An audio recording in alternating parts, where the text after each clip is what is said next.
Yo, what's poppin', guys? Today we got another Zefra deck video for you guys. Good news is I finally have time for it. The bad news is the reason I have time for it is that I'm sick. So apologies if my voice sounds kind of raspy here. This is pretty much just the factory cup deck list from the last video that I've tweaked around a bit more. I've tested it, and at the end of the video I'll leave you guys some input on what I think about this deck and which variants I'm going to be trying out going forward. So I don't think there's much value in going through card by card, as you've probably already seen this anyways. Just a quick run now. We of course have the Maxi package, no called by because we're running the super heavies. We're running that full package, all the starters and stuff, and we're running one Soul Piercer. We also have the Symphonic Warrior stuff here. We're not running the level 5 guy, the mics. It's just another additional brick and you don't really need it. It can still access a whole bunch of bodies and stuff for free. This also gives you the 2-card combos with the Symphonics. Some more 2-card combos we have off of just the Dracoslayers here. I have a replay that shows how to get into your full combo off of a Dracoslayer start. And of course we're just running some Zefra cards. This list is on a lower card count. Because you are trying to find more specific combos like the 2-card Symphonic combos, the 2-card Dracoslayer combos. You want to see Wakaushi as much as possible. So we're also just kind of praying not to find our bricks. That's also why we're running not quite as many as you could often see here. So we're only going to be on 2 of the Oracle, 1 Providence, 1 Zephyrath, 2 Zefranu, and only 1 Zefraxian on the 4s. And of course we have the traps here. So the spicy tech options or things that might not be as immediately obvious. We have Veiler just at 1. It's basically the same thing as Imperm, but it doesn't turn off your super heavy lines. And it's also searchable off of Oracle as well as off of Chaofeng. The other techs we have the Celestial Magician. I think it's pretty funny. If you open this together with Wakaushi, it plays your Nib. You use Wakaushi, special it, normal summon the Magician, you're at 2 summons. And now this is a non-tuner and a tuner. You go into Tilting Entrainment, summon 3.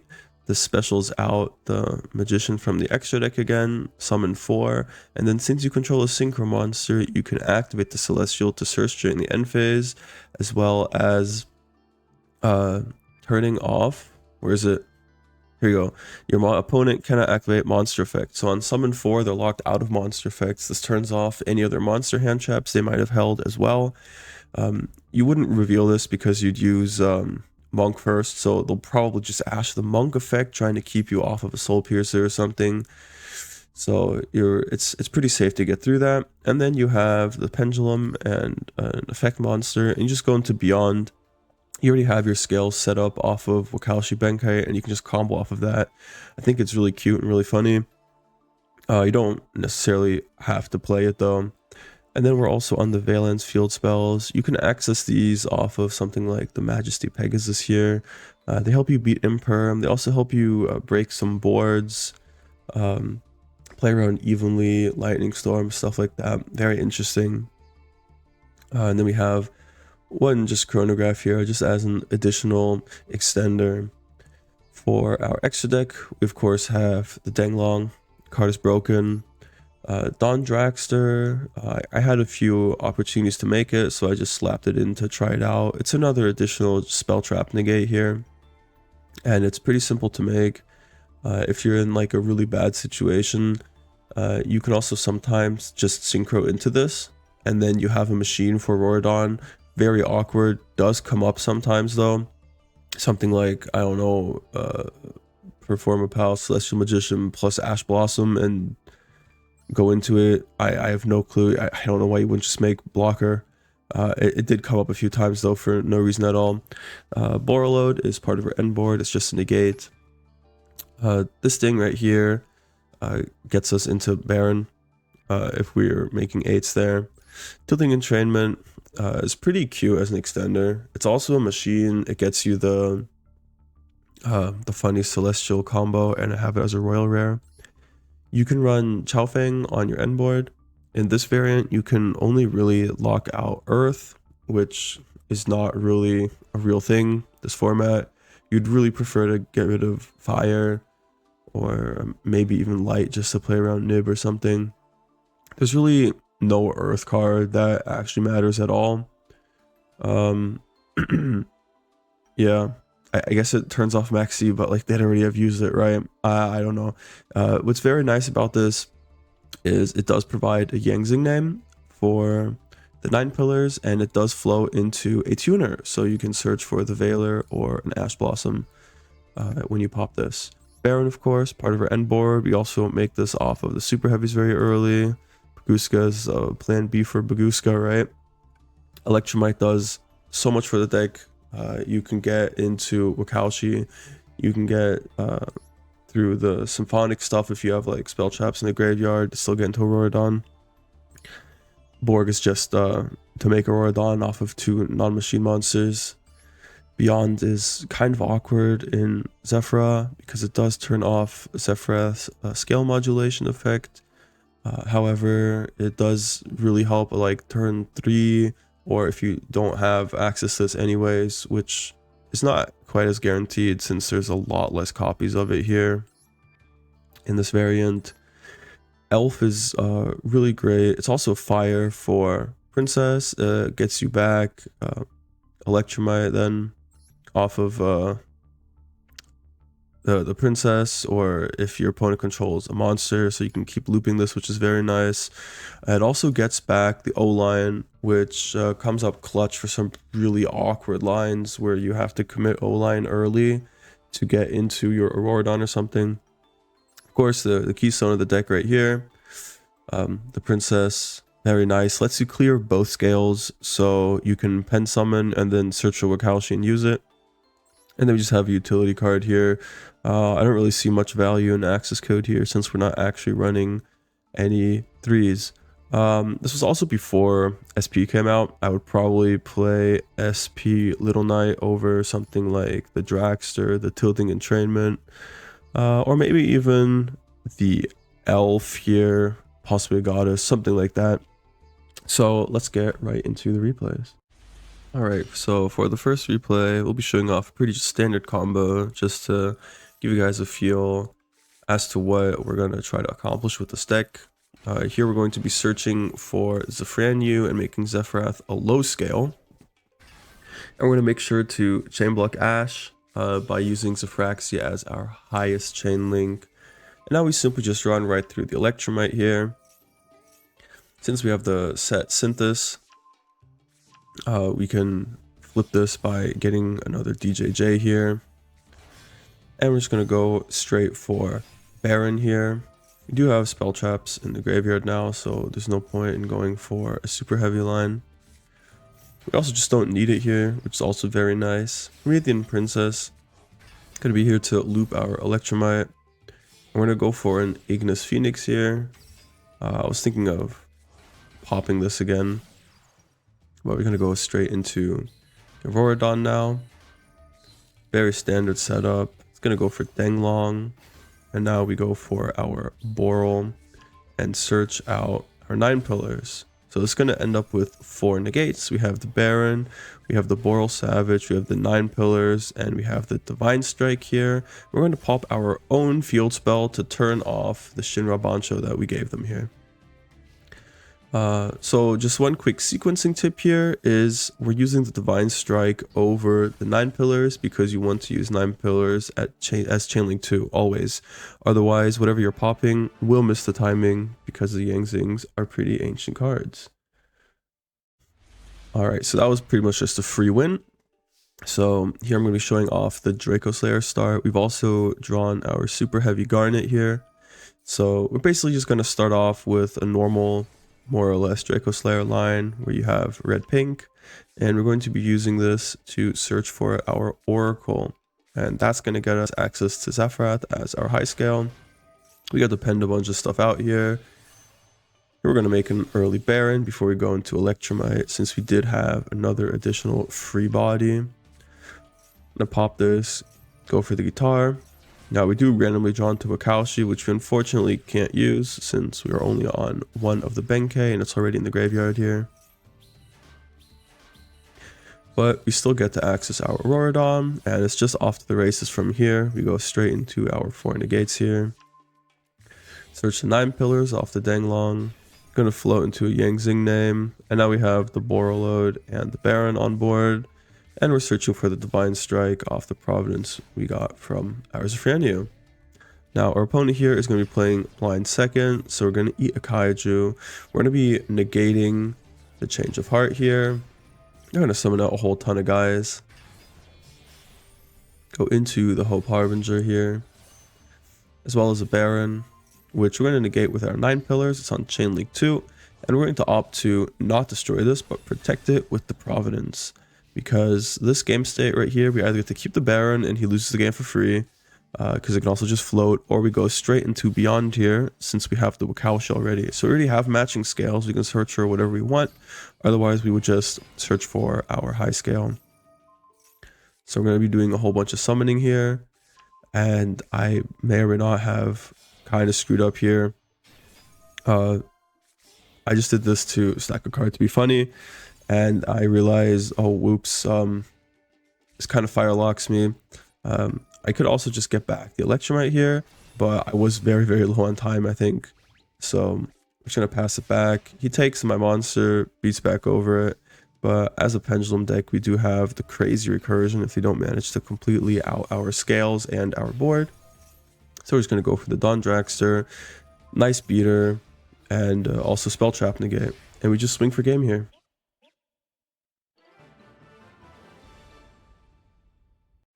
Alright, we're starting this recording a bit earlier than the other ones. If we check the top right corner, we can see that our opponent has selected going second. And we also see that they have Makonko sleeves, so they're very likely to be playing that. They use the Maxi too early to use it when I activate the Wakaushi, not when I activate its effect. So we're just going to pass here, assuming it's Makonko. Numeron also couldn't kill us here if they were on that. So they're going to pass back. And now we get to show off the spicy line with the Celestial Magician. So we summon out the Wakaushi. We search here to bait the Ash. And doesn't matter what I summon here. I was keeping the Celestial in hand just for a better scale. But we can actually summon it from hand here. Or from extra deck. So it doesn't really matter. Right here. Pendulum's from your hand or face up from your extra deck. So we're going to be summoning out the Celestial here. Unsummon 4. Now we activate the effect here. So this can get ashed because we do search. But they probably just use it on this beforehand. And now since we do control the Synchro, they don't have any monster effects. So I'm no longer afraid of Nib, Ash, Veiler, Bell, Meister, Gamma, anything.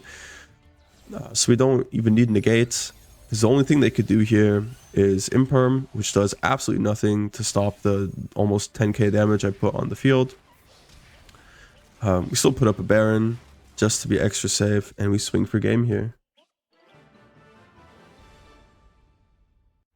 And for our final replay, we're going to be showing off some of the niche tech stuff we can do, some really nice unexpected stuff. Our opponent here maxing for no reason at all. We can't plan with this at all. So we're going to pass and hope that our Maxi saves us here. And they're going to go for some really interesting stuff. They are on Snake Eyes here. I'm going to chain my Maxi to their summon to make sure I get to guarantee myself some draws. I'm going to start playing here. They have like trivial ways to get lethal, but they are going to draw themselves here to stop me from drawing a whole bunch. I drew a whole bunch of terrible cards with the O-line in hand, 9 pillars in hand. Soul Piercer isn't the absolute worst, but it could definitely be a lot better. And they're going to go for Flamberge here, randomly make an SP for, God knows why, I have no clue why they would do this. And then they go and make the Promethean with 4 guys, swing for a bit of damage, kind of awkward. So I'm going to slow this down again here, because there's a lot of things to consider with a deck like this. So first of all, we know that Flamberge effect is dead. It can't actually summon out the Formula Synchron because they are locked into fires. We don't know what their back row is, and I don't think we know what's in their hand. If we check their graveyard, they don't have anything that's like immediately live. Linkuriboh has no targets or anything. So if we out the Flambers, Linkuriboh will be live, but we do have the Valence World here. And this is what we're going to be going for. We're going to play a monster in the far right column right here. Boom, get the search. And I think there was no response here. So this set card could still be an imperm. It can't be called by because he would have used it, right? It can't be Ash because it would have gotten a trigger. This could still be imperm or a Veiler in hand or something because the Magispectors can't be targeted by card effects. So we get that free search out. And we're going to get rid of this. This actually just destroys the card in the back. And now we summon out another guy, and we're going to lead off with Electromite. Now, we don't need it to resolve since we already have our scales, and this 100% eats a disruption if they have one. So here's where they imperm it. Very obvious. Also the correct card to hit, definitely. Just going to place down all of our scales, summon out a bunch of guys, add back the DJJ because why not, right? And then we're going to go into a Promethean to bring back the Electromite. Grab back the card to our hands. And now this is very important. We go for the Elf here. This is why we went for the Electromite line. It's a fire, so we can get rid of the Promethean we used to revive the Electromite. And since we only have the one O line here, we can't actually summon it from the deck with the Auroradon. So what we're going to do here is we're going to pitch it with the Barricade board blocker, and then we have the Elf to bring it back onto the field. Just searching because it's free. And now we go for the Auroradon here, and now we bring back the O-line to still let us go into Denglong here. Now, since we don't have any spell traps in the graveyard, we can actually still just search for the Wakaushi here. Scale it. Go straight into a free Dawn Dragster. We get to go into Baron off of these guys. Summoning out just another dude for free. Baron pops this, and we have lethal damage on the board. Alrighty, I hope you guys enjoyed the replays. Made sure to show off some of the nice techs like the Celestial here, or some of the lines where you revive the O-Lion with the Elf in case you open it, so your Auroradon line still goes through. As well as showing off the field spells here. I think those are really cool. I think it's very nice in this build how you have so many different tools that are super unconventional. Nobody respects them, nobody expects them either. And it's just so cool how you have so many different ways of being able to play. Of course, it is very linear if you just open the super heavy stuff without being disrupted, but there's a lot more ways to play, which I think are really fun. That being said, I probably won't be playing Auroradon going forward anymore. It used to be good when Hulk was out, and then it was really trash when that got banned. And the super heavies kind of revived it, because they do just provide you an early Baron to beat the choke point, because you get a free negate for the disruption, and you also have a lot of machine bodies that are just provided for essentially free, just letting you make the Auroradon very easily as well. Now the downside is this thing is limited to 1 already, and you can't run any spells or traps in your deck really, so they're kind of bad on the crackback when you've already ran through your traps here. They kind of keep you off of Providence a little bit at least. Makes it slightly less good to open that, and you lose a lot of power spells. You remember the older variants, we had stuff like the Pendulum Call here, where you essentially just search 2 of your scales for free, and the super heavies completely just stop that. There's some really nice things like the aforementioned Auroradon stuff, as well as just getting the full line off of Electromite access. But I don't think this is very healthy for the game to begin with. And I think it is kind of boring as well. I really like the free flow nature. So going forward, when I actually finally get the Zark support cards, please Konami, please let me actually pull them from the packs. as well as when the Melodious support comes out. That's some more pen stuff that'll be really nice, and I'll definitely be experimenting with that, and we'll see where that goes. Hopefully it works a bit better. The next thing I'm looking at right now is there's another Zefra YouTuber. I'll leave his YouTube link in the description. Plays the TCG. His name is Ryujin. I think it's like Worm Gang TCG or something. Be sure to check out the description. I'll leave it below. And I found a deck list that he uploaded, and I tweaked it a little bit for Master Duel. So this is what I'm trying out right now. I think there's also some very nice interactions. I think it works a lot better in the TCG as well. Master Duel has the major problem of Maxi, of course, completely invalidating your deck, as you aren't as likely to draw the outs to it.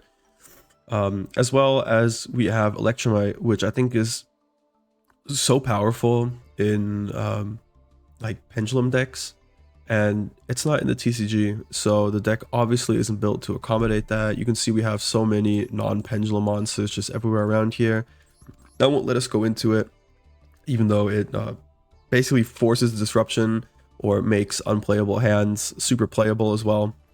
So I'll be tweaking around with this a little bit, trying it out, and yeah, my next Zefra video will probably be on this. I think I have another event replay, but after that I'll be putting out a longer video on this. All right, guys, I'll see you in the next one. Bye bye.